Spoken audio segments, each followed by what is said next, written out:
ಸಮುದಾಯ ಬಾನುಲಿ ರೇಡಿಯೋ ಮಣಿಪಾಲದ ಕೇಳುಗ ಮಿತ್ರರೇ, ಕನ್ನಡ ಸಾಹಿತ್ಯ ಪರಿಷತ್ ಉಡುಪಿ ಜಿಲ್ಲೆ ಹಾಗೂ ಉಡುಪಿ ತಾಲೂಕು ಘಟಕದ ಸಹಯೋಗದಲ್ಲಿ ರೇಡಿಯೋ ಮಣಿಪಾಲ ಸಮುದಾಯ ಬಾನುಲಿ ಅರ್ಪಿಸುತ್ತಿದೆ ಕಥೆ ಕೇಳೋಣ ಸರಣಿ ಕಾರ್ಯಕ್ರಮ. ಇಂದಿನ ಕಥಾವಾಚಕರು ಬರಹಗಾರರಾದ ರವೀಂದ್ರ ನಾಯಕ್ ಸಣ್ಣಕ್ಕಿಬೆಟ್ಟು. ಕಥೆಯ ಶೀರ್ಷಿಕೆ ಕುಂತಿಯಾಗುವುದೆಂದರೆ. ಅಯ್ಯೋ ಪಾಪ ಕರ್ಣ, ಯಾಕಮ್ಮ ಕುಂತಿ ಮಗುವನ್ನು ನೀರಿನಲ್ಲಿ ಬಿಟ್ಟದ್ದು? ಕರುಣೆ ಇಲ್ಲದ ತಾಯಿ. ಮಗಳು ನೀರು ತುಂಬಿದ ಕಣ್ಣುಗಳಿಂದ ನಿನ್ನೆ ಕೇಳಿದ್ದ ಪ್ರಶ್ನೆ. ಅದೆಷ್ಟು ಬಾರಿ ನನ್ನನ್ನು ಕಾಡಿಲ್ಲ ಈ ಪ್ರಶ್ನೆ. ಏನೆಂದು ಉತ್ತರಿಸಲಿ? ಉತ್ತರಗಳಿರಲಿಲ್ಲ ನನ್ನಲ್ಲಿ. ರಚ್ಚೆ ಹಿಡಿದು ಮಳೆ ಸುರಿಯುತ್ತಿದೆ. ಸೃಷ್ಟಿಯನ್ನೆಲ್ಲ ತೋಯಿಸಿ ಎದುರಿಗೆ ಸಿಕ್ಕಿದ್ದನ್ನೆಲ್ಲ ಕೊಚ್ಚಿಕೊಂಡು ಹೋಗುತ್ತಿದೆ. ಅಂಗಳದ ತುಂಬೆಲ್ಲ ಹರಿಯುವ ಕೆಂಪು ಕೆಂಪು ನೀರು. ಹೌದು, ಯಾವುದೂ ನಿಂತ ನೀರಾಗಬಾರದು, ಸದಾ ಹರಿಯುತ್ತಲೇ ಇರಬೇಕು.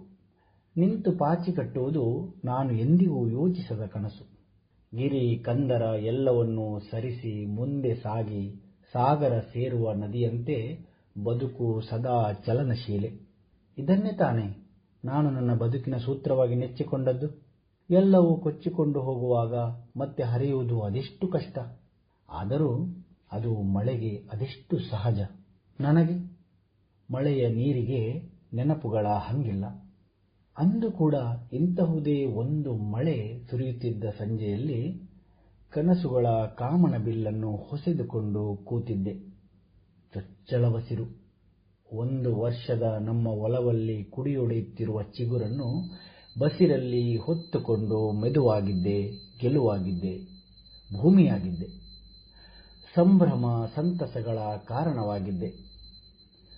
ನನಗೂ ಗೊತ್ತಾಗಲೇ ಇಲ್ಲ ಸಂತಸದಿಂದ ಸುರಿಯುವ ಮಳೆ ಮಿಂಚು ಸಿಡಿಲನ್ನು ತನ್ನೊಳಗೆ ಹೊತ್ತುಕೊಂಡಿದೆ ಎಂದು. ಸುಖದ ಕ್ಷಣಗಳು ಅದೆಷ್ಟು ಕ್ಷಣಿಕ. ಸುರಿಯುವ ಮಳೆಯಿಂದಾಗಿ ರಸ್ತೆ ಕಾಣದೆ ಇವರ ಬೈಕ್ ಬಸ್ಸಿಗೆ ಡಿಕ್ಕಿ ಹೊಡೆದು ಸ್ಥಳದಲ್ಲಿಯೇ ಮಳೆ ನಿಂತಿತ್ತು. ನಿಲ್ಲುವ ಮೊದಲು ಎಲ್ಲವನ್ನೂ ಕೊಚ್ಚಿಕೊಂಡು ಹೋಗಿತ್ತು. ಅಂಗಳದಲ್ಲಿ ಅಲ್ಲಲ್ಲಿ ನಿಂತ ಕೆಂಬಣ್ಣದ ನೀರು ಉತ್ತರ ಕಾಣದ ಪ್ರಶ್ನೆಗಳನ್ನು ನನ್ನೆದುರು ಚೆಲ್ಲಿ ಮಳೆ ನಿಂತಿತ್ತು. ಹೌದು, ಉತ್ತರಗಳಿಲ್ಲದ ಪ್ರಶ್ನೆಗಳನ್ನು ನನ್ನ ಎದುರು ಹಾಸಿಕೊಂಡು ಮಳೆ ನಿಂತಿತ್ತು. ಯಾವುದರ ಪರಿವೇ ಇಲ್ಲದೆ ಕದಲುತ್ತಿರುವ ಬಸಿರು ನನ್ನನ್ನು ವಾಸ್ತವಕ್ಕೆ ಕರೆತಂದು ನಿಲ್ಲಿಸುತ್ತಿದೆ. ಸಂಭ್ರಮಕ್ಕೆ ಕಾರಣವಾಗಿದ್ದು ಈಗ ಬೃಹದಾಕಾರದ ಪ್ರಶ್ನೆಯಾಗಿ ಎದುರಿಗೆ ನಿಂತಿದೆ. ಮತ್ತೆ ಮಳೆ ಸುರಿಯುತ್ತಿದೆ. ಅಂಗಳದ ತುಂಬೆಲ್ಲ ಹರಿಯುವ ನೀರು. ಅದೆಷ್ಟು ಸಲೀಸು, ಅದೆಷ್ಟು ಸಲೀಸು. ಮಳೆಯ ನೀರಿಗೆ ನೆನಪುಗಳ ಹಂಗಿಲ್ಲ. ಹೊಟ್ಟೆಯಲ್ಲಿ ಮಗು ಬೆಳೆಯುತ್ತಿರುವಾಗ ಒಳ್ಳೆಯ ಪುಸ್ತಕ ಓದಬೇಕು ಅಂತ ಮಹಾಭಾರತವನ್ನು ತಂದುಕೊಟ್ಟಿದ್ದು ಅವನೇ. ಸಂತಸದ ಕ್ಷಣಗಳಲ್ಲಿ ಖುಷಿಯಿಂದ ಓದಿದ್ದ ಭಾರತ ಕಥೆಯಲ್ಲಿ ಈಗ ನನ್ನ ಮನಸ್ಸನ್ನು ಪೂರ್ತಿಯಾಗಿ ಕಲಕಿದ್ದು ಮಾತ್ರ ಕುಂತಿಯ ಪಾತ್ರ. ದೂರ್ವಾಸರು ಉಪದೇಶಿಸಿದ ಮಂತ್ರದ ಕುರಿತು ಕುತೂಹಲಿಯಾಗಿ ಮದುವೆಯ ಮೊದಲೇ ಬಸಿರಾಗಿದ್ದಳು ಕುಂತಿ. ಆತಂಕ ಭಯದ ನಡುವೆಯೇ ಮಗುವನ್ನು ಹಡೆದಿದ್ದಳು. ಮುದ್ದಾಗಿದ್ದ ಗಂಡು ಮಗು. ಮಗುವಿನ ಮುಖ ನೋಡಿ ಲೋಕವನ್ನೇ ಮರೆತಳು ಒಂದು ಕ್ಷಣ ಕುಂತಿ. ತನ್ನೊಡಲೆ ಚಿಗುರಾಗಿ ಬೆಳೆದು ನಗುತ್ತಿದೆ. ಅಮ್ಮನಾದಳು ಕುಂತಿ. ಹಾಲುಣಿಸುವ ಅಮ್ಮನಾದಳು. ಲಾಲಿ ಹಾಡಿ ಕಂದನ ತಬ್ಬಿಕೊಳ್ಳುವ ಅಮ್ಮನಾದಳು ಕುಂತಿ. ಸಂಭ್ರಮ ಸಂಭ್ರಮ ಸಂಭ್ರಮ. ಎಲ್ಲಿಯವರೆಗೆ? ದಾಸಿ ಬಂದು ಎಬ್ಬಿಸಿದಳು. ಸುಖದ ಕ್ಷಣಗಳು ಅದೆಷ್ಟು ಕ್ಷಣಿಕ. ಸಂತಸದ ಕಾರಣವಾಗಿದ್ದ ಎದುರಿಗೆ ನಿರಾಳವಾಗಿ ಮಲಗಿದ್ದ ಮಗು, ನನ್ನ ಮಗು, ಈಗ ಪ್ರಶ್ನೆಯಾಗಿ ಕಾಡುತ್ತಿದೆ. ಇದು ಯಾರ ಮಗು? ನನ್ನದೇ? ಏನೆಂದು ಉತ್ತರಿಸಲಿ ಈ ಲೋಕಕ್ಕೆ? ಮದುವೆಯ ಮೊದಲೇ ಮಗು ಅಂದರೆ ಕುಂತಿ ಕನ್ಯೆಯಲ್ಲ. ಹಾಗಾದರೆ ನನ್ನ ಮದುವೆಯ ಕನಸು, ಭವಿಷ್ಯ? ಇಲ್ಲ, ಹಾಗಾಗಬಾರದು. ನನ್ನದಲ್ಲ ಈ ಮಗು ನನ್ನದಲ್ಲ. ಅಯ್ಯೋ ನನ್ನ ವಿಧಿಯೇ, ಬಿಟ್ಟೇ ಬಿಟ್ಟಳು ನಗುವ ಮಗುವನ್ನು ಹರಿಯುವ ನೀರಿನಲ್ಲಿ. ಜೊತೆಗೆ ನೆನಪುಗಳನ್ನು. ಹರಿಯುವ ನದಿಗೆ ನೆನಪುಗಳ ಹಂಗಿಲ್ಲ. ಎಲ್ಲವನ್ನೂ ಕಳೆದುಕೊಂಡು ಬರಿಯ ಸಂತಾಪದ ಕಣ್ಣುಗಳಿಗೆ ಕಾರಣವಾಗಿದ್ದ ಕ್ಷಣಗಳಲ್ಲೂ ಬಿಡದೆ ಕಾಡಿದಳು. ಮತ್ತೆ ಮತ್ತೆ ಕಾಡಿದಳು ಕುಂತಿ. ಕಣ್ಣೆದುರು ತೇಲಿಬಿಟ್ಟ ತೊಟ್ಟಿಲಲ್ಲಿ ನಗುವ ಮಗು. ಇಲ್ಲ, ಇದು ಸರಿಯಲ್ಲ, ತಪ್ಪು ಮಾಡಿದಳು ಕುಂತಿ. ಹಾಗಾದರೆ ಯಾವುದು ಸರಿ? ಏನಿತ್ತು ಅವಳ ಮುಂದೆ ಬೇರೆ ಆಯ್ಕೆ? ಎದುರಲ್ಲಿ ಶಾಂತವಾಗಿ ಹರಿಯುವ ನದಿ, ನದಿಯಲ್ಲೊಂದು ತೊಟ್ಟಿಲು. ಆದರೆ ತೊಟ್ಟಿಲಲ್ಲಿ ಮಗುವಿಲ್ಲ. ಇಲ್ಲ, ತೊಟ್ಟಿಲಲ್ಲಿ ಮಗುವಿಲ್ಲ. ನನ್ನ ಮಗು, ನನ್ನ ಮಗು. ಕನಸೆ, ಇದು ಕನಸೆ. ಕೂತಲ್ಲಿ ನಿಂತಲ್ಲಿ ಕಾಡಿದ ಕುಂತಿ ಕೊನೆಗೂ ನನ್ನ ಒಳಗಿಳಿದಳು. ಇಲ್ಲ, ಹಾಗಾಗಬಾರದು. ಕರ್ಣ ಪಟ್ಟ ಪಾಡು ನನ್ನ ಮಗುವಿಗೆ ಬರಬಾರದು. ಹರಿಯುತ್ತಲೇ ಇರಬೇಕು. ಎಲ್ಲವನ್ನೂ ಕೊಚ್ಚಿಕೊಂಡು ಹೋದರೂ ಹರಿಯುತ್ತಲೇ ಇರಬೇಕು. ನಿಂತ ನೀರಾಗಬಾರದು. ನಾನು ಮಳೆಯಾಗಬೇಕು. ಮತ್ತೆ ಬಿಡದೆ ಸುರಿಯುವ ಮಳೆಯಾಗಬೇಕು. ನೆನಪುಗಳನ್ನೆಲ್ಲ ಕೊಚ್ಚಿಕೊಂಡು ಸದಾ ಹರಿಯುವ ನೀರಾಗಬೇಕು. ಕುಂತಿಯಂತೆ ಮಗುವನ್ನು ನೀರಲ್ಲಿ ತೇಲಿಬಿಡಲಾರೆ. ಈ ಮಗುವನ್ನು ಉಳಿಸಿ ಬದುಕನ್ನು ನಿಂತ ನೀರಾಗಿಸಲಾರೆ. ನಾನು ಸದಾ ಹರಿಯುವ ನದಿ, ಹರಿಯುವ ನದಿ ನಾನು. ನನಗೆ ಅಣೆಕಟ್ಟುಗಳಿಲ್ಲ. ಅಳು, ದುಃಖ, ಸಾಂತ್ವನ, ಸಮಾಧಾನ ಎಷ್ಟು ದಿನ? ಎಲ್ಲವನ್ನೂ ಕಳೆದುಕೊಂಡೆ.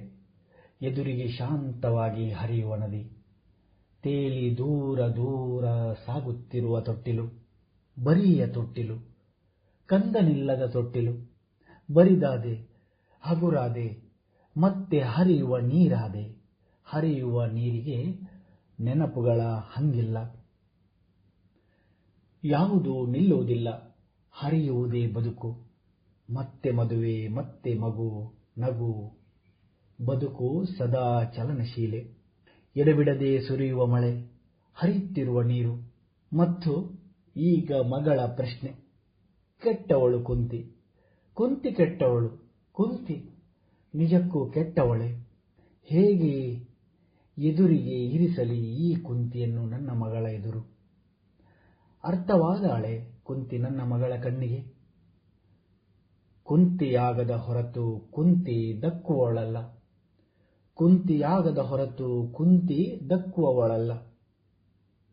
ಲೋಕಕ್ಕೆ ಹೇಳಲು ನನ್ನಲ್ಲಿ ನಿಜಕ್ಕೂ ಉತ್ತರಗಳಿಲ್ಲ. ನಾನು ಹರಿಯುತ್ತಿರುವ ನದಿ, ಸುರಿಯುತ್ತಿರುವ ಮಳೆ, ಕೊಚ್ಚಿಕೊಂಡು ಹೋಗುವ ಮಳೆ. ನನಗಷ್ಟೇ ಗೊತ್ತಿರುವುದು ಹರಿಯುವ ನೀರಿಗೆ ನೆನಪುಗಳ ಹಂಗಿಲ್ಲ. ಕತೆಯ ಶೀರ್ಷಿಕೆ ಸೀತಕ್ಕನ ವಠಾರ. ಅವರು ಮನೆಗೆ ಬರುವುದೆಂದರೆ ಅದು ಸುಮ್ಮನೆ ಅಲ್ಲ. ಅಲ್ಲಿ ಏನಾದರೊಂದು ಘಟಿಸಲೇಬೇಕು. ಊರಿನ ಎಲ್ಲ ಮನೆಯ ಒಗ್ಗರಣೆಯ ಪರಿಮಳವನ್ನು ಉಡಿಯಲ್ಲಿಯೇ ಕಟ್ಟಿಕೊಂಡು ಬರುವ ಅವರು ಮನೆಯೊಳಕ್ಕೆ ಕಾಲಿಟ್ಟರೆಂದರೆ ನಮ್ಮ ಮನದೊಳಗೆ ಶಾಂತವಾಗಿ ಹರಿಯುತ್ತಿದ್ದ ನದಿಯಲ್ಲಿ ತುಮುಲಗಳ ತೆರೆಗಳು ಎದ್ದವೆಂದೇ ಅರ್ಥ. ಯಾವುದಕ್ಕೂ ಮೊದಲು ಅವರ ಪರಿಚಯ ಮಾಡಿಕೊಳ್ಳುವ. ಅವರೇ ನಮ್ಮ ಊರಿನ 70 ದಾಟಿದ ಒಂಟಿ ಮಹಿಳೆ ಸೀತಕ್ಕ. ನಮ್ಮ ಊರಿನಲ್ಲಿ ಅವರು ಯಾರಿಗೂ ಸಂಬಂಧದಲ್ಲಿ ಅಕ್ಕ ಅಲ್ಲ. ಆದರೆ ಅಬಾಲ ವೃದ್ಧರಾಗಿ ಎಲ್ಲರೂ ಅವರನ್ನು ಕರೆಯುವುದು ಮಾತ್ರ ಸೀತಕ್ಕ, ಸೀತಕ್ಕ ಅಂತಾನೆ. ಹಾಗಂತ ಅವರನ್ನು ಬೆನ್ನು ಬಾಗಿದ, ಕೈಯಲ್ಲಿ ಕೋಲು ಹಿಡಿದುಕೊಂಡಿರುವ, ತಲೆ ಮೇಲೆ ಸೆರಗು ಹಾಕಿದ ಭಂಗಿಯಲ್ಲಿ ನೀವು ಯೋಚಿಸಿದರೆ ನಿಮ್ಮ ಊಹೆ ಖಂಡಿತ ತಪ್ಪಾಗುತ್ತದೆ. ಅವರು ನಮ್ಮ ಊರಿನಲ್ಲಿ ಅತ್ಯಂತ ಚಟುವಟಿಕೆಯ, ಲವಲವಿಕೆಯ ವ್ಯಕ್ತಿಗಳಲ್ಲಿ ಒಬ್ಬರು ಅಂತ ಯಾವುದೇ ಗೊಂದಲವಿಲ್ಲದೆ ಸಲೀಸಾಗಿ ಹೇಳಿಬಿಡಬಹುದು. ಅಂತಹ ವ್ಯಕ್ತಿ ಯಾರ ಮನೆಗೂ ಹೋಗಿಲ್ಲ ಅಂದರೆ ಆ ದಿನ ಅವರಿಗೆ ಮೈ ಹುಷಾರಿಲ್ಲ ಅಂತಾನೆ ಲೆಕ್ಕ. ಮತ್ತು ಆ ದಿನ ಮಾತ್ರ ಸೀತಕ್ಕನ ನಾಯಿ ನಮ್ಮ ಮನೆಯ ಮುಂದೆ ಬಂದು ಕೂರೋದು ಮತ್ತು ಊಟ ಹಾಕುವವರೆಗೂ ಅಲ್ಲಿಂದ ಮತ್ತೆ ಅಲ್ಲಾಡುವುದಿಲ್ಲ. ಮನೆಯಿಂದ ಸೀತಕ್ಕನ ಸವಾರಿ ಹೊರಟಿತೆಂದರೆ ಅವರ ಹಿಂದೆ ಅವರ ನಾಯಿಯೂ ಕೂಡ ಇರಲೇಬೇಕು. ಅವರನ್ನು ನೋಡುವಾಗಲೆಲ್ಲ ಮಲೆಗಳಲ್ಲಿ ಮದುಮಗಳು ಕಾದಂಬರಿಯ ನಾಯಿಗುತ್ತಿಯ ನೆನಪಾಗದೇ ಇರುವುದಿಲ್ಲ. ಆದರೆ ಈ ನಾಯಿಗೆ ಬೇರೆ ಹೆಸರೆಂಬುದಿಲ್ಲ. ಎಲ್ಲರಿಗೂ ಅದು ಸೀತಕ್ಕನ ನಾಯಿ ಅಷ್ಟೇ. ಸೀತಕ್ಕ ಸೀದಾ ಮನೆಯೊಳಕ್ಕೆ ಕಾಲಿಟ್ಟಿದ್ದನ್ನು ನಾನು ಇದುವರೆಗೂ ಕಂಡೇ ಇಲ್ಲ. ಅಂಗಳದಲ್ಲಿ ಬರುತ್ತಲೇ ಅವರಿಗೆ ಬೇಕಾದಷ್ಟು ವಿಷಯಗಳು ಸಿಗುತ್ತವೆ. ನಮ್ಮನ್ನು ನಮ್ಮ ಮನೆಯ ಒಳಗಿನಿಂದ ಹೊರಗೆ ಬರುವಂತೆ ಮಾಡಲು. ಈ ಮರದ ಕಟ್ಟಿಗೆಗಳನ್ನು ಹೀಗೆ ಎಸೆದರೆ ಯಾವುದಕ್ಕಾದೀತು? ಕೊಟ್ಟಿಗೆಯಲ್ಲಿ ಜಾಗ ಇಲ್ವಾ? ಹಾಗೂ ನಿಮಗೆ ಇಲ್ಲಿಯೇ ಇಡಬೇಕಂದ್ರೂ ಆ ತೆಂಗಿನ ಮರಕ್ಕೆ ತಾಗುವ ಹಾಗೆ ಸರ್ತ ಇಡೋದಲ್ವಾ ಅಂತಾನೋ. ಅಯ್ಯೋ ದೇವ್ರೇ, ಆ ತೊಂಡೆ ಬಳ್ಳಿಯನ್ನು ಇನ್ನೂ ನೆಲದಲ್ಲಿಯೇ ಬಿಟ್ಟಿದ್ದೀರಲ್ಲ, ನಿಮಗೆ ಮಂಡೆ ಸಮ ಉಂಟಾ? 4 ಕಟ್ಟಿಗೆ ನೆಟ್ಟು ಅದರ ಮೇಲಾದರೂ ಬಿಡ್ಲಿಕ್ಕೆ ನಿಮಗೆಂತ ಮಂಡೆ ಮಾರಿ? ಚಪ್ಪರಾದರೂ 4 ದಿನ ತಡ ಆದ್ರೆ ನಡೀತದೆ ಅಂತಾನೋ, ಅಥವಾ ಕಣ್ಣಿಗೆ ಬಿದ್ದ ಇನ್ಯಾವುದನ್ನೋ ಹೇಳಿ ಒಟ್ಟಾರೆ ನಮ್ಮನ್ನು ಹೊರಗೆ ಕರೆಯದೆ ಬಿಡುವುದಿಲ್ಲ ಈ ಸೀತಕ್ಕ. ನಾವು ಮನೆಯಿಂದ ಹೊರಗೆ ಬಂದು ಅವರ ಮಾತುಗಳಿಗೆಲ್ಲ ಹೂಂಗೊಟ್ಟಿದರೆ ಬಚಾವು. ಏನಾದ್ರೂ ಅದು ಹಾಗಲ್ಲ ಹೀಗಲ್ಲ ಅಂತ ಹೇಳಿದ್ರೆ ಮುಗೀತು ನಮ್ಮ ಕತೆ. ಆ ದಿನ ನಮ್ಮ ಗ್ರಹಚಾರ ನೆಟ್ಟಗಿಲ್ಲ ಅಂತಾನೇ ಲೆಕ್ಕ. ಮತ್ತೆ ಆ ತೊಂಡೆಕಾಯಿಯ ಕೃಷಿ ನಮ್ಮ ಅಪ್ಪ ಇದ್ದ ದಿನಗಳಲ್ಲಿ ಇದ್ದ ಕೃಷಿಯ ವೈಭವ ಮತ್ತು ಪರೋಕ್ಷವಾಗಿ ನನ್ನ ಕೈಯಿಂದ ಹಾಳಾಗುತ್ತಿರೋ ಈ ಕೃಷಿ ಎಲ್ಲದರ ಬಗ್ಗೆಯೂ ರಾತ್ರಿ ಊಟದ ಸಮಯದವರೆಗೂ ಹೇಳಿ ಮತ್ತೊಮ್ಮೆ ಅವರ ಮಾತಿಗೆ ಎದುರು ಮಾತಾಡೋದಿಲ್ಲ ಅಂತ ಪ್ರಮಾಣ ಮಾಡುವಷ್ಟರ ಮಟ್ಟಿಗೆ ನಮ್ಮನ್ನು ಹಿಂಡಿ ಹಿಪ್ಪೆ ಮಾಡಿಬಿಡುತ್ತಾರೆ. ನಂತರ ಆದರೂ ಮನೆಗೆ ನೆಟ್ಟಗೆ ಹೋಗ್ತಾರಾ? ಅದೂ ಇಲ್ಲ. ನಮ್ಮ ಮನೆಯಿಂದ ಅವರ ಮನೆಗೆ ಹೋಗುವ ದಾರಿಯಲ್ಲಿ ಸಿಗುವ 5-6 ಮನೆಯವರೊಂದಿಗೆ ನನ್ನ ಬಗ್ಗೆ ದೂರು ಹೇಳಿ ಅವರೂ ನಾಳೆ ತೊಂಡೆಕಾಯಿ ಬಲ್ಲಿಗೆ ಏಕೆ ಚಪ್ಪರ ಹಾಕಿಲ್ಲ ಅಂತ ಕೇಳಲಿಕ್ಕೆ ನಮ್ಮ ಮನೆಗೆ ಬರುವ ಹಾಗೆ ಮಾಡಿಯೇ ಹೋಗ್ತಾರೆ. ಇಂತಹ ಸೀತಕ್ಕ ಗಂಡನ ಬಗ್ಗೆ ವಿಚಾರಿಸಿದರೆ ಮಾತ್ರ ಅಂತರ್ಮುಖಿಯಾಗುತ್ತಾಳೆ. ನಮಗೆ ಅರ್ಥವಾಗದ ತತ್ವಜ್ಞಾನ ಮಾತನಾಡುತ್ತಾಳೆ. ಅಲ್ಲಿ ತನಕ ಓತ್ತಪ್ರೋತ್ತವಾಗಿ ಹರಿಯುತ್ತಿದ್ದ ಮಾತುಗಳು ಮಳೆ ನಿಂತ ಹಾಗೆ ನಿಂತು ಬಿಡುತ್ತವೆ. ನಾನು ಮತ್ತು ನನ್ನ ಊರಿಗೆಯವರು ನಮಗೆ ಬುದ್ಧಿ ಬರುವ ತನಕವೂ ಸೀತಕ್ಕನ ಗಂಡ ತೀರಿಕೊಂಡಿದ್ದಾರೆ ಅಂತಾನೇ ತಿಳ್ಕೊಂಡಿದ್ದೆವು. ನನಗೂ ಸರಿಯಾಗಿ ಗೊತ್ತಿಲ್ಲ, ಆದರೆ ಅವರೇ ಬಿಟ್ಟು ಬಂದದ್ದು ಅಂತ ಹೇಳ್ತಾರೆ. ನಾನು ಮದುವೆಯಾಗಿ ಈ ಮನೆಗೆ ಬಂದಾಗಿನಿಂದ ನೋಡ್ತಾನೇ ಇದ್ದೇನೆ, ಆವತ್ತಿನಿಂದ ಅವರು ಇದೇ ಮನೆಯಲ್ಲಿದ್ದಾರೆ ಅಂತ ಅಮ್ಮ ಒಮ್ಮೆ ಹೇಳಿದ್ದರು. ಹೀಗೆ ಯಾವುದೇ ವಿಷಯಕ್ಕೆ ಸೀತಕ್ಕನ ಗಂಡನ ವಿಷಯ ಬಂದಾಗ ಆಗ ಅಮ್ಮ ಹೇಳಿದ ಮಾತು. ನನಗೂ ಈ ಬಗ್ಗೆ ಕುತೂಹಲವಿದ್ದರೂ ಅವರ ಬಾಯಿಗೆ ಹೆದರಿ ಕೆದಕ್ಲಿಕ್ಕೆ ಹೋಗುವ ಸಾಹಸ ಮಾಡಿರಲಿಲ್ಲ. ಆದರೆ ಆ ಸಂದರ್ಭವು ಒಮ್ಮೆ ಬಂತು. ಹೀಗೆ ಆವತ್ತೊಮ್ಮೆ ಅಂಗಳದಲ್ಲಿಯೇ ನಿಂತು ನನ್ನ ಮೇಲಿನ ಪ್ರೀತಿಯಿಂದ ಹಿಗ್ಗಾಮುಗ್ಗವಾಗಿ ತನ್ನ ಪ್ರಖರವಾದ ಮಾತಿನ ಬಾಣಗಳಿಂದ ನನ್ನನ್ನು ತಿವಿಯುತ್ತಿದ್ದಾಗ ಪ್ರತಿ ಆಕ್ರಮಣ ಮಾಡಲು ಏನೋ ತೋಚದೆ. ಸೀತಕ್ಕ, ನೀವ್ಯಾಕೆ ಗಂಡನನ್ನು ಬಿಟ್ಟು ಬಂದದ್ದು? ಕುಡುಕ್ನಾಗಿದ್ನವನು ಅಂತ ಕೇಳಿಯೇ ಬಿಟ್ಟೆ. ಮೌನವೇ ಆವರಿಸಿಬಿಟ್ಟಿತು. ಮಾತೇ ಹೊರಡಲಿಲ್ಲ ಸೀತಕ್ಕನಿಂದ. ಸಿಟ್ಟು ಬಂದಿರಬೇಕು, ವಾಪಸ್ ಹೋಗ್ತಾರೆ ಅನ್ಕೊಂಡೆ. ಆದರೆ ಹಾಗೇನೂ ಮಾಡದೆ ತುಳಸಿ ಕಟ್ಟೆಯ ಹತ್ತಿರ ಇದ್ದ ಮಸೆಕಲ್ಲಿನ ಮೇಲೆ ಒಂದು ಕಾಲಿಟ್ಟು ತನ್ನ ಕತ್ತಿ ಮಸೆಯಲು ಶುರು ಮಾಡಿದ್ಲು. ಅದಕ್ಕಾಗಿಯೇ ಬಂದಿದ್ದೇನೆ ಎಂಬಂತೆ. ಸ್ವಲ್ಪ ಹೊತ್ತು ಮಸೆದ ನಂತರ ತನ್ನ ತೋರು ಬೆರಳನ್ನು ಕತ್ತಿಯ ಅಲಿಗೆಗೆ ತಾಗಿಸುತ್ತಾ, ಈಗ ಹರಿತಾಯಿತು. ಕತ್ತಿ ಹರಿತ ಇಲ್ಲ ಅಂದ್ರೆ ಯಾವುದಕ್ಕೂ ಉಪಯೋಗ ಇಲ್ಲ ನೋಡು. ಒಂದು ರೀತಿಯಲ್ಲಿ ಈ ಬಿಸಿ ಚಹಾ ಇದ್ದ ಹಾಗೆ, ಬಿಸಿ ಬಿಸಿ ಇದ್ದಾಗ ಮಾತ್ರ ಕುಡಿಯಬಹುದು. ಆದರೆ ತಣ್ಣಗಾದ್ರೆ ಕುಡಿಯೋಕೆ ಆಗಲ್ಲಲ್ವಾ? ಸ್ಥಿತಿ ಮುಖ್ಯ, ಬರೇ ಚಹಾ ಅಲ್ಲ ಅಂತ ಹೇಳಿ ನಮ್ಮ ಮನೆ ಹಿಂದಿನ ತೋಟಕ್ಕೆ ತಾಗಿ ಇದ್ದ ಅವರ ಗದ್ದೆಗೆ ಹೋದ್ರು.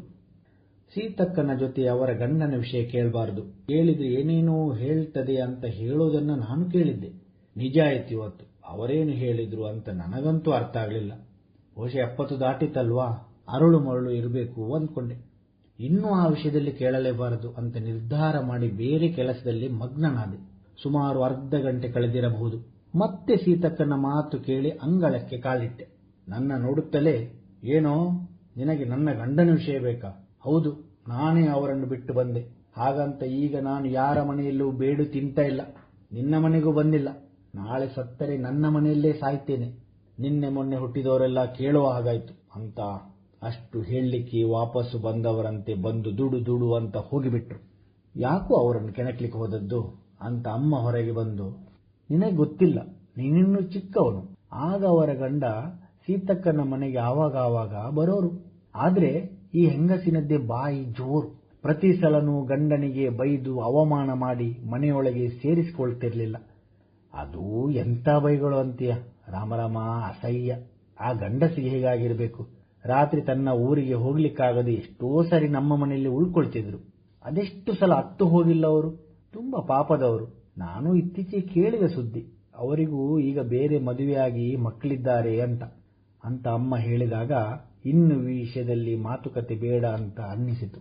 ಅವರಿಗೊಬ್ರು ಹತ್ತಿರದ ಸಂಬಂಧಿದ್ರು, ಹೆಸರು ಪಾಂಡು ಅಂತ. ಅವರು ಆಗಾಗ ಅವರ ಮನೆಗೆ ಬರುವುದನ್ನ ನಾನು ನೋಡ್ತಿದ್ದೆ. ಈ ಪಾಂಡುವಿನ ಮೇಲೆ ಸೀತಕ್ಕನಿಗೆ ಒಂದು ರೀತಿಯ ಪುತ್ರ ವಾತ್ಸಲ್ಯ, ಎಲ್ಲಿಲ್ಲದ ಮಮಕಾರ. ಪ್ರತಿ ಸಲ ಸೀತಕ್ಕ ಮಾತಿಗೆ ನಿಂತಾಗ ಈ ಪಾಂಡುವಿನ ಹೆಸರು ಸುಳಿಯದೆ ಇರುವುದೇ ಇಲ್ಲ. ನಮ್ಮ ಪಾಂಡು ಹೀಗೆ ಹೇಳ್ತಿದ್ದ, ಒಮ್ಮೆ ಪಾಂಡು ಹತ್ರ ಕೇಳಬೇಕು. ಹೀಗೆ ಯಾವ ನಿರ್ಧಾರ ತೆಗೆದುಕೊಳ್ಳುವ ಮೊದಲು ಪಾಂಡುವಿನ ಮೊರೆ ಹೋಗ್ತಿದ್ದು ಸೀತಕ್ಕ. ಅಷ್ಟು ಆತ್ಮವಿಶ್ವಾಸ ಈ ಪಾಂಡುವಿನ ಮೇಲೆ. ಸುಮಾರು 5-6 ವರ್ಷಗಳಿಂದ ಈಚೆಗೆ ಸೀತಕ್ಕನ ಮನೆಯ ಖಾಯಂ ಸದಸ್ಯನಾಗಿದ್ದ ಈ ಪಾಂಡು, ಆದರೆ ಇತ್ತೀಚಿನ ಕೆಲವು ದಿನಗಳಿಂದ ನನ್ನ ಗಮನಕ್ಕೆ ಬಂದ ವಿಷಯವೆಂದರೆ, ಸೀತಕ್ಕನ ಮಾತುಕತೆಗಳಲ್ಲಿ ಎಲ್ಲೂ ಈ ಪಾಂಡುವಿನ ಪ್ರಸ್ತಾಪ ಬಾರದೇ ಇರುವುದು. ಬಹಳ ಸಲ ಯೋಚಿಸುತ್ತಿದ್ದೆ ಕೇಳಬೇಕು ಅಂತ, ಆದರೆ ಅವರ ಗಂಡನ ವಿಷಯವಾಗಿ ಆದ ಮುಜುಗರದಿಂದಾಗಿ ಕೇಳಿರಲಿಲ್ಲ. ಮೊನ್ನೆ ಅದಕ್ಕೂ ಒಂದು ಸಮಯ ಸಿಕ್ಕಿ, ಸೀತಕ್ಕ, ಈಗ ನೀವು ಪಾಂಡುವಿನ ವಿಷಯ ಹೇಳುವುದೇ ಇಲ್ಲ, ಯಾಕೆ ಅಂತ ಕೇಳಿದರೆ ಸೀತಕ್ಕ ಏಕ್ದಮ್ ಗರಂ ಆದ್ಲು. ಸ್ವಲ್ಪ ಸಾವರಿಸಿಕೊಂಡು ತನ್ನಗಿನ ಧ್ವನಿಯಲ್ಲಿ, ಕೋಗಿಲೆಯ ಸ್ವರ ಚಂದ, ಹಾಡುತ್ತೆ ಅಂತ ಹೇಳಿ ಕಾಗೆ ಅದರ ಮೊಟ್ಟೆಯನ್ನು ತನ್ನ ಗೂಡಿನಲ್ಲಿಟ್ಟು ಮರಿ ಮಾಡಲ್ಲ. ಇದು ಕೋಗಿಲೆಯ ಮೊಟ್ಟೆ ಅಂತ ಗೊತ್ತಾಗಿಯೇ ಅದನ್ನು ಮರಿ ಮಾಡುತ್ತದೆ. ಗೊತ್ತಾದ ಮೇಲೆ ಓಡಿಸುತ್ತೆ. ಆದ್ರೆ ಮನುಷ್ಯರಿಗೆ ಕೊನೆಯವರೆಗೂ ಗೊತ್ತಾಗಲ್ಲ ನೋಡು, ಯಾರು ತನ್ನವರು ಯಾರು ಹೊರಗಿನವರು ಅಂತ. ಒಳ್ಳೆಯ ಮಾತಾಡುವ ಮೋಸದ ಕೋಗಿಲೆ ಯಾರು ಅಂತ ಮನುಷ್ಯನಿಗೆ ಗೊತ್ತಾಗುವುದೇ ಇಲ್ಲ. ಈ ಪಾಂಡು ಕೂಡ ಅಂತ ಒಂದು ಕೋಗಿಲೆ ಅಂತ ಹೇಳಿ ಮೌನವಾದ್ಲು. ಮತ್ತೆ ತಿಳಿದು ಬಂದ ವಿಷಯವೆಂದರೆ, ಪಾಂಡು ಈ ಸೀತಕ್ಕನ ಬಳಿ ಇದ್ದ 10 ಎಕರೆ ಆಸ್ತಿಯ ಸಲುವಾಗಿ ಸೀತಕ್ಕನ ಹಿತೈಷಿಯಂತೆ ಇದ್ದು ಅವರ ಜೊತೆಯಲ್ಲಿ ವ್ಯವಹರಿಸುತ್ತಿದ್ದ ಅಂತ. ಈ ಮುದುಕಿ ಸತ್ತರೆ ಆಸ್ತಿ ತನ್ನ ಹೆಸರಿಗೆ ಮಾಡಿಸಬಹುದು ಅಂತ. ಆದರೆ ಯಾವಾಗ ಸೀತಕ್ಕ ತನ್ನ ಆಸ್ತಿಯನ್ನೆಲ್ಲ ಯಾವುದೋ ಅನಾಥಾಶ್ರಮಕ್ಕೆ ವಿಲ್ ಮಾಡಿಸಿದ್ದಾಳೆ ಅಂತ ಗೊತ್ತಾಯಿತೋ, ಆ ನಂತರದಿಂದ ಈ ಪಾಂಡುವಿನ ಸವಾರಿ ಇತ್ತ ಬಂದಿಲ್ಲ. ಅವನ ವಿಷಯದಲ್ಲಿ ಸೀತಕ್ಕ ಸಾಕಷ್ಟು ನೊಂದುಕೊಂಡಿದ್ಲು. ಮಾತ್ರವಲ್ಲದೆ ಮೊದಲಿನ ಲವಲವಿಕೆಯು ಅವಳಲ್ಲಿ ಇತ್ತೀಚೆಗೆ ಕಾಣ್ತಾ ಇರಲಿಲ್ಲ. 2 ದಿನಗಳಿಂದ ಸೀತಕ್ಕನ ನಾಯಿ ನಮ್ಮ ಮನೆಯಲ್ಲಿಯೇ ಊಟ ಕಾಯುತ್ತಿತ್ತು. ಸೀತಕ್ಕನಿಗೆ ಹುಷಾರಿರ್ಲಿಕ್ಕಿಲ್ಲ, ನೋಡ್ಕೊಂಡು ಬರ್ತೇನೆ ಅಂತ ಅಮ್ಮ ಅವರ ಮನೆಗೆ ಹೋದಾಗಲೇ ಗೊತ್ತಾದದ್ದು ಸೀತಕ್ಕ ಇಹಲೋಕ ತ್ಯಜಿಸಿದ್ದ ವಿಷಯ. ಇದ್ದಾಗ ಅತೀ ಹೆಚ್ಚು ಸದ್ದು ಮಾಡಿದ ಸೀತಕ್ಕನದು ಯಾರಿಗೂ ಭಾರವಾಗದ ತನ್ನ ಇಚ್ಛೆಯ ತಣ್ಣಗಿನ ಸಾವು. ಇಷ್ಟು ಹೊತ್ತು ಈ ಕಥೆಗಳನ್ನು ಆಲಿಸಿದ ರೇಡಿಯೋ ಮಣಿಪಾಲ್ ಇದರ ಎಲ್ಲ ಕೇಳುಗರಿಗೆ ಹೃತ್ಪೂರ್ವಕವಾದ ಧನ್ಯವಾದಗಳು. ಮತ್ತು ಈ ಅವಕಾಶವನ್ನು ಕಲ್ಪಿಸಿಕೊಟ್ಟ ರೇಡಿಯೋ ಮಣಿಪಾಲ್ ಮತ್ತು ಕನ್ನಡ ಸಾಹಿತ್ಯ ಪರಿಷತ್ತು ಉಡುಪಿ ಇವರಿಗೂ ಕೂಡ ನನ್ನ ಹೃತ್ಪೂರ್ವಕವಾದ ಧನ್ಯವಾದಗಳನ್ನು ಅರ್ಪಿಸುತ್ತಿದ್ದೇನೆ. ನಮಸ್ಕಾರ. ಇದುವರೆಗೆ ತಮ್ಮ ಸ್ವರಚಿತ ಕಥೆಯನ್ನು ವಾಚಿಸಿದವರು ಬರಹಗಾರರಾದ ರವೀಂದ್ರ ನಾಯಕ್ ಸಣ್ಣಕ್ಕಿಬೆಟ್ಟು. ಕನ್ನಡ ಸಾಹಿತ್ಯ ಪರಿಷತ್ ಉಡುಪಿ ಜಿಲ್ಲೆ ಹಾಗೂ ಉಡುಪಿ ತಾಲೂಕು ಘಟಕದ ಸಹಯೋಗದಲ್ಲಿ ರೇಡಿಯೋ ಮಣಿಪಾಲ ಅರ್ಪಿಸುತ್ತಿರುವ ಕಥೆ ಕೇಳೋಣ ಸರಣಿ ಕಾರ್ಯಕ್ರಮ ಇಲ್ಲಿಗೆ ಮುಕ್ತಾಯವಾಯಿತು. ಮುಂದಿನ ಕಥೆ ಕೇಳಲು ಮತ್ತೆ ಭೇಟಿಯಾಗೋಣ.